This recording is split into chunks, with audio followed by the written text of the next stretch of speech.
नमस्कार बच्चों, BA final semester 6 में खंड ख में जो हरियाणा भाषा का साहित्य और हरियाणवी आधुनिक हिंदी कविता का अध्ययन कर रहे थे, तो उसमें कवि है जगदीश चंद्र वत्स का संक्षिप्त परिचय दीजिए। तो हरियाणा के आधुनिक कवियों में जगदीश चंद्र वत्स का नाम उल्लेखनीय है। इनका जन्म पानीपत जिले के पुराना गांव में 1916 ईस्वी में हुआ था और इनके पिता का नाम लखीराम था। बालक जगदीश चंद्र की प्रारंभिक शिक्षा उर्दू और फारसी में हुई थी, लेकिन बाद में इन्होंने संस्कृत, हिंदी, अंग्रेजी भाषाओं का अध्ययन किया। उल्लेखनीय बात है कि जगदीश चंद्र वत्स को पौराणिक ग्रंथों, वेदों, उपनिषदों का समुचित ज्ञान था। भारतीय संस्कृति के प्रति इनकी अटूट श्रद्धा रही है। यही कारण है कि इन्होंने विभिन्न ऐतिहासिक पौराणिक संदर्भों में भारत के अतीत गौरव का गान किया है। इन्होंने अतीत को वर्तमान से जोड़ने का प्रयास किया है। जगदीश चंद्र वत्स ने असंख्य काव्य रचना द्वारा हरियाणवी साहित्य को समृद्ध किया। इन्होंने रूढ़ियों, कुरीतियों दूर करने के लिए अनेक दोहे, भजन, मुक्तक लिखे हैं, जैसे कीचक वध, द्रौपदी, स्वयंवर, सभा परव, गुरु महिमा, विद्या महिमा पर रचनाएं लिखी हैं। और भारत भूषण सांगीवाल का संक्षिप्त परिचय दीजिए। श्री भारत भूषण सांगीवाल हरियाणा के प्रतिष्ठित साहित्यकार हैं। इन्होंने न केवल लोक साहित्य की रचना की है, अपितु हरियाणवी भाषा के साहित्य को एक नया रूप प्रदान किया है।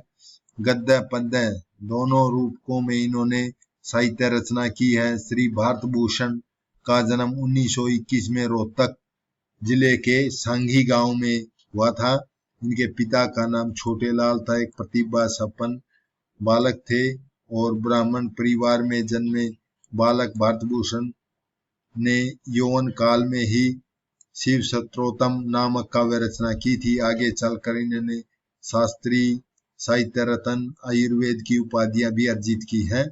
और सांगीवाल को विभिन्न सामाजिक और पौराणिक आख्यानों के आधार पर रचनाएं लिखी हैं।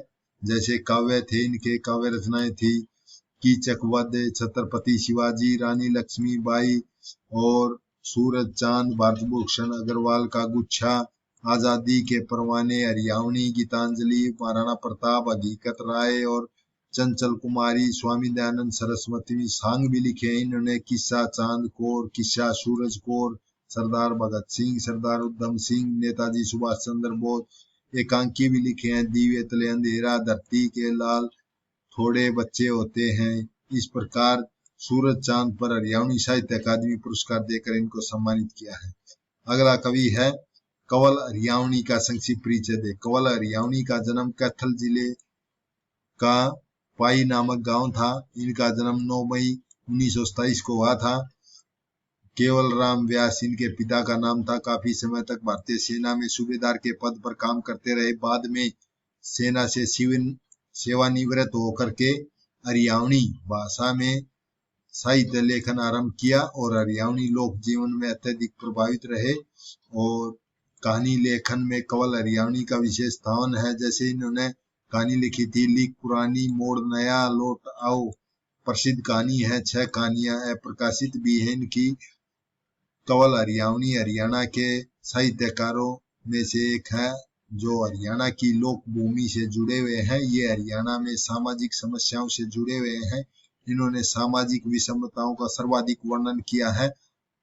आशा की किरण एक ऐसी कहानी है जिसमें लोग लड़की को इसलिए पसंद नहीं करते क्योंकि उसका रंग सांवला है।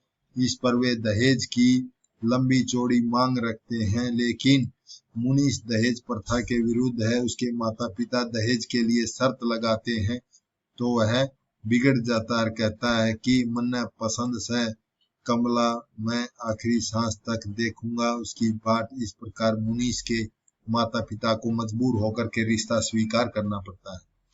अगला है कवि रामफल चहल का संक्षिप्त परिचय दें।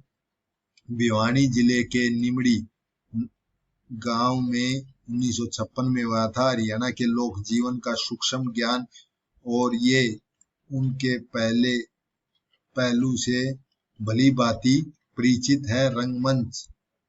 रंगमंच में इनकी विशेष रुचि है। रुचि और लगाव के कारण इनकी हरियाणवी फिल्मों में नायक का अभिनय भी किया है इन्होंने। और इस समय ये आकाशवाणी कुरुक्षेत्र में कार्यरत है और इन्होंने साहित्य के लगभग सभी विषयों पर अपनी लेखनी चलाई है। फिल्म, कविता, नाटक। फिल्म से संबंधित होने के कारण इनकी रचना का क्षेत्र व्यापक और विस्तृत है। इनके द्वारा रचित निम्नलिखित रचनाएं इस प्रकार है। स्वतंत्रता सेनानी और कवि फौजी मेहर सिंह बाजे भक्त, व्यक्तित्व और कर्तृत्व, रामकिशन व्यास के व्यक्तित्व और कर्तृत्व, बिगन की जड़, सांझा नीर आदि प्रसिद्ध रचनाएं हैं। हरियाणवी जन जीवन से जुड़े होने के कारण इनका काव्य भी लोक जीवन से संबंध का काव्य है और अपने काव्य में वही समाहित किया है जिसे इन्होंने अपने चारों ओर देखा और भोगा है।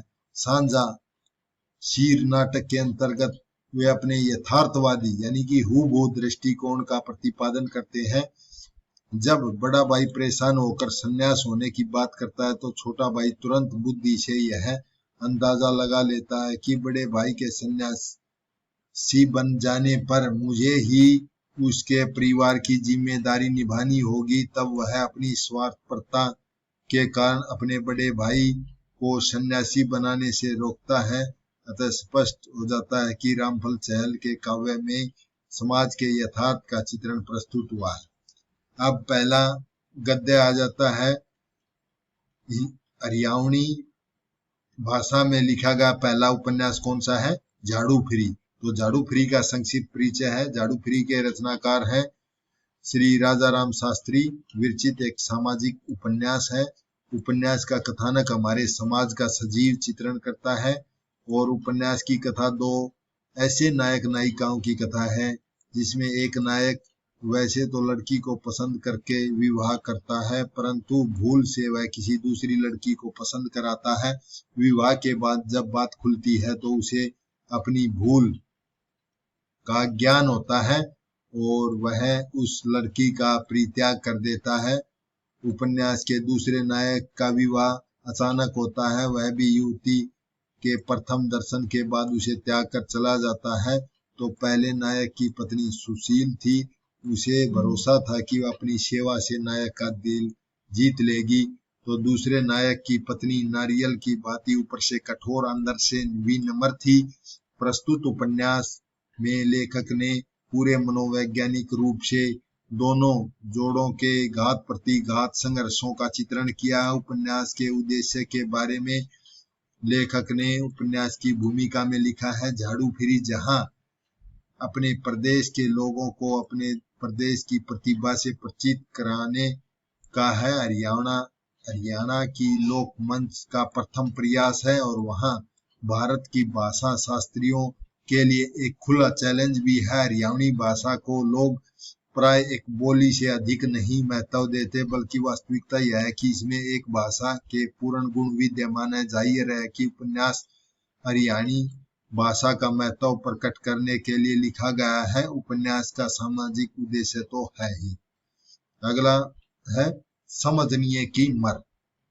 तो ये कहानी है इसके समझनीय की मर। तो यह है स्वार्थ केंद्रित राजनीति की अभिव्यक्ति करता है। उपन्यास का कथानक दो वक्ताओं द्वारा दो श्रोताओं को सुनाई बातचीत पर आधारित है। उपन्यास में संवादों का अद्भुत योजना है और संपूर्ण उपन्यास हरियाणा की संस्कृति की झलक दिखाई देती है। लेखक ने स्वार्थपूर्ण राजनीति और कुलुषित होती जा रही पंचायती न्याय प्रणाली का यथार्थ मनोवैज्ञानिक चित्रण किया है। डॉक्टर हरिश्चंद्र उपन्यास की आलोचना करते हुए लिखते हैं कि राष्ट्रीय और सांस्कृतिक चेतना से प्रेरित उपन्यासकार की दृष्टि से सबसे अधिक चिंताजनक पक्ष है भारत की राष्ट्रीयता से विमुख और स्वार्थ केंद्रित राजनीति। उपन्यास की कथा में समाहित कारगिल का युद्ध एक ऐसी स्वार्थ केंद्रित राजनीति का परिणाम था कि जिसमें अनेक निर्दोष सैनिकों को अपने प्राणों की आहुति देनी पड़ी। पारिवारिक और सामाजिक जीवन में व्याप्त भ्रष्टाचार भी कथाकार की चिंता का मुख्य विषय था। कारगिल के युद्ध में शहीद नफे सिंह की विधवा अमृता को मिलने वाली 10 लाख की राशि को हड़पने के लिए अमृता का ससुर रण सिंह अनेक प्रपंच यानी कि अनेक जाल बिछाता है, अनेक तर्क वितर्क करता है, झगड़ा करता है, परंतु अंत में सत्य की जय होती है। विधवा अमृता 10 लाख की राशि से कन्या के लिए एक तकनीकी स्कूल की स्थापना करती है और उपन्यासकार ने नफे सिंह के उत्कर्ष इस प्रकार नफे सिंह का उत्कर्ष माने बलिदान और अमृता के त्याग सेवा भाव के उदाहरणों के माध्यम से देशभक्ति का उज्जवल आदर्श प्रस्तुत किया है। अगला प्रश्न है, हरियाणवी कहानी में नानक चंद शर्मा के योगदान को रेखांकित कीजिए। तो जो नानक चंद था शर्मा हरियाणवी कहानी साहित्य को समृद्ध में महत्वपूर्ण योगदान उनके द्वारा रचित डाकी डाब खाना हरियाणवी भाषा की दूसरी कहानी मानी जाती है। हास्य व्यंग्य से परिपूर्ण है और यह कहानी हरियाणवी लोक जीवन का विनोद प्रिय से परिपूर्ण है। विनोद प्रिय माने हंसी मजाक से परिपूर्ण है। कहानी का नायक हंसी विनोद से भरपूर नौजवान है जो कहानी में एक बूढ़े बाराती के क्रियाकलाप का मनोरंजक विवरण प्रस्तुत करता है। कहानी में वर्णनात्मक और संवाद माने बातचीत शैलियों का प्रयोग किया गया है। कहानी में वर्णनात्मक शैली का उदाहरण है जैसे डाकी डाब खान मोजी मानस था, इतोड़ उतोड़ आंड्या दुनिया देखी, गनखरी तय बार तय आ टुकड़िया में बड़दी हानी, खिलकुटी पटदा आंदा जगू बेराना राम मिल्या उसने, कोई बुझता डाकी के क्या का ज्ञान से तय और जोर जोर तय ताड़ी पीट पीट के लोटपोट हो जांदा, अरे उन्हें देखण आले भी उन्हें हसन दे देख के न हसन लाग जांदे।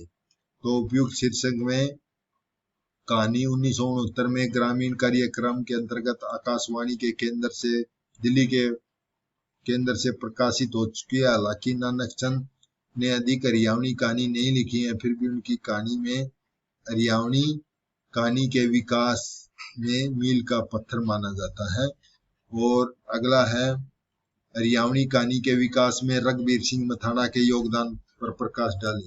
तो जो हरियाणवी कहानी के साहित्य के विकास क्रम में हरियाणवी साहित्यकार रघुवीर सिंह मथाना का महत्वपूर्ण योगदान है। 1922 में हरियाणा में अध्यापक समाज पत्रिका में एक कहानी अपराधी का आंकड़े प्रकाशित हुई थी और यह कहानी पुलिस थाने के वातावरण पर आधारित है। कहानी के कथानक के अनुसार पुलिस अधीक्षक यानी जिसको एसपी बोलते हैं, एक थाने के प्रभारी यानी एसएचओ को उसके थाने में निरीक्षक के दौरान लताड़ मतलब उसको डांट फटकार लगा के चले जाते हैं और पुलिस अधीक्षक के जाने के बाद थाना प्रभारी अपने मातहतों यानी कि अपने सिपाही या अपने थानेदारों के साथ एक मीटिंग करता है। सबको एक एक डिडक्शन का मुकदमा दर्ज करने को कहता है। थाने के